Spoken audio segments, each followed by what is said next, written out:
बिहार में खेला होते होते सुनने में आ रहा है महाराष्ट्र में खेला हो गया।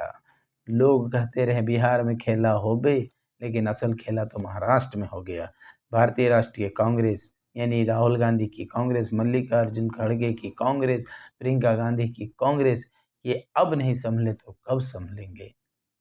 अब उनके पास एक मौका है एकला चलो की राह में, सहयोगी दलों के राह में नहीं।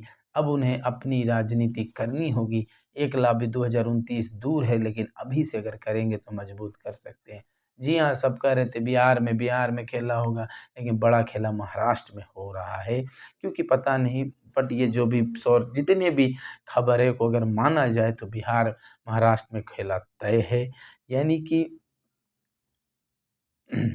यानी कि देखा जाए महाराष्ट्र में अजीत पवार ग्रुप जो एनसीपी का मेन मुखिया हो गया, और एनसीपी का जो छोटा सा मुखिया है यानी कि शरद पवार ग्रुप, उनके जितने भी सांसद हैं, 6 7 8 जो भी है, वो सांसद सुनने में आ रहे हैं, 8 सांसद 10 सांसद जो भी है, उनका सीधा संपर्क अजीत पवार ग्रुप से है।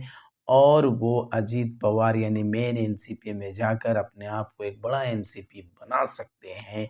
और एक बड़ी खबर, उद्धव ठाकरे भी शायद अपनी शिवसेना से अपना संपर्क बढ़ाकर खुद को मर्ज कर सकते हैं। यानी कि एनसीपी के जो पूरे पुराने एनसीपी जो अजीत पवार उनके मुखिया है, शरद शरद पवार की बेटी सुप्रिया सुले, सुनने में आ रहा है कि केंद्र में उनको मंत्री पद का ऑफर दिया जाएगा, और उसके बाद फिर खेला शुरू होगा और एक अजीत पवार मजबूत ग्रुप बन के उभरेगा। उसके बाद देखा जाए तो उद्धव ठाकरे का भी यही प्लान है। ये सब अंदरूनी खबरें जो मीडिया में आ रही है, उसी को हम चर्चा कर रहे में विचार है। तो उधर से भी अगर ऐसा होता है तो महाराष्ट्र में एनडीए का कुनबा बढ़ेगा और इंडिया अलायंस को झटका लगेगा, और इंडिया अलायंस एक क्षण के लिए टूट जाएगा। क्या ये बातें आपको क्या लग रही है? हम आगे बढ़ने से पहले आपसे पूछना चाहते, प्लीज़ कमेंट ज़रूर करें। अगर ये होता है तो कांग्रेस के लिए जो सबसे बड़ा गले का हड्डी बन चुका था एनसीपी मुखिया शरद पवार, यानी एनसीपी शरद पवार ग्रुप के मुखिया, जिन्हें ले रखना ही पड़ रहा था। और जब कांग्रेस अडानी के मुद्दे पर कांग्रेस जब संसद में बात करती है, तो एनसीपी या उद्धव ग्रुप या और भी कोई ग्रुप उन पे बातें नहीं करना चाहती है। यानी कि पता नहीं उनका क्या है, क्या शरद पवार ग्रुप का उनसे रिश्ता है, और वो चाह कर भी उनको नहीं दूर रख सकते। और अगर वो खुद ही दूर हो जा रहे हैं तो ये कांग्रेस के लिए सोने पे सुहागा है। क्योंकि महाराष्ट्र के 48 सीटों पर कोई एकमात्र विपक्ष बचेगा तो कांग्रेस, और कांग्रेस को सीटों के लिए बार्गेनिंग नहीं करना पड़ेगा आने वाले लोकसभा चुनाव में।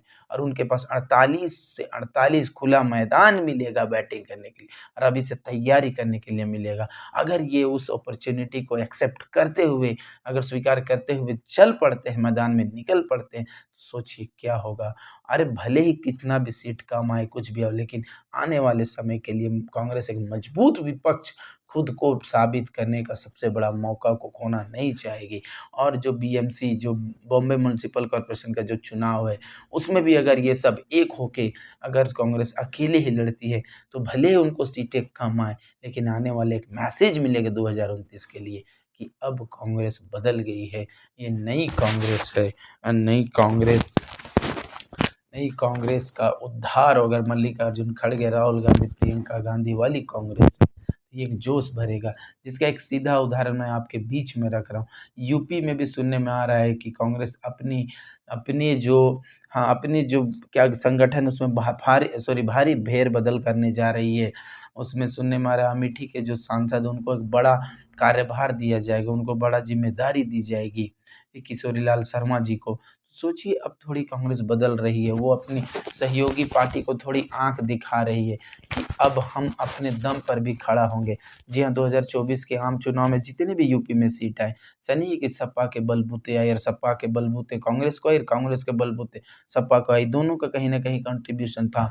लेकिन जिस तरह से दलित और महादलित और मुसलमानों का झुकाव जिस तरह से कांग्रेस की ओर बढ़ा है, इससे साफ संकेत ये सपा को जाता है कि अगर वो जितने भी सीटें लाई, उनमें कहीं न कहीं राहुल गांधी की भारत जोड़ो यात्रा, उनके दलित राजनीति के जो उनका झुकाव जो पैदा हुआ, उनसे भी ये सीटें आई है जी।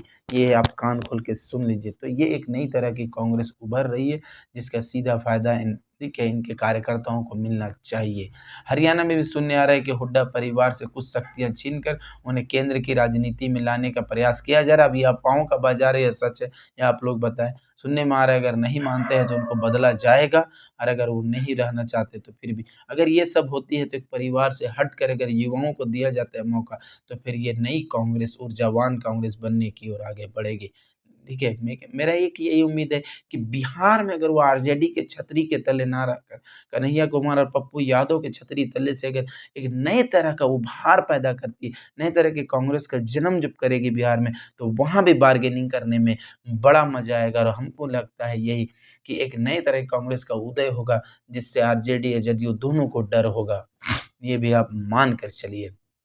ये जो नई कांग्रेस है, अब इसका क्या होता है, लेकिन ये मान लीजिए कि अब ये अपने छोटे दलों के साथ जो इनका गठबंधन है, ये अब अपना रास्ता स्वयं चलने के लिए तैयार है कांग्रेस पार्टी। क्योंकि देखिए, जिस तरह से शरद पवार का रुख हो रहा है कि उन्होंने अपनी बेटी को केंद्रीय मंत्रिमंडल बनाने के लिए वो अपने भतीजे के ग्रुप में हो सकते हैं। उद्धव ठाकरे भी अपने पुराने गुट में अगर शामिल हो सकते हैं, तो सोचिए क्या होगा। फिर तो देश का सबसे बड़ा विपक्ष एक ही बचेगा, कांग्रेस। और ये मौका कांग्रेस को अपने हाथ से जाने नहीं देना चाहिए।